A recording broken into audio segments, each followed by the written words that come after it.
திருப்பூரில் அருள்மிகு ஸ்ரீ சக்தி மாரியம்மன் திருக்கோவிலில் பூச்சாட்டு பொங்கல் விழாவை முன்னிட்டு பெண்கள் முளைப்பாறை எடுத்து அம்மனுக்கு நேர்த்திக்கடன் செலுத்தினர்.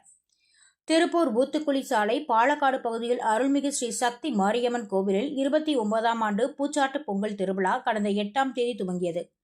பூச்சாட்டு பொங்கல் விழாவின் 4ஆம் நாளான நேற்று காலை அம்மனுக்கு திருக்கல்யாணம் செய்யப்பட்டு பெண்கள் மாவிளக்கு எடுத்து கோவிலுக்கு வந்து சாமி தரிசனம் செய்தனர்.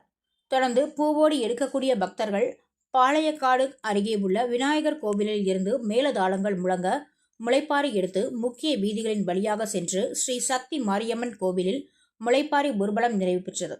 தொடர்ந்து அம்மனுக்கு சிறப்பு அலங்காரம் செய்யப்பட்டு ஸ்ரீ சக்தி மாரியம்மன் பக்தர்களுக்கு அருள் பாவித்தார். இந்த நிகழ்ச்சியில் ஏராளமான ஆண்களும் பெண்களும் கலந்து கொண்டனர்.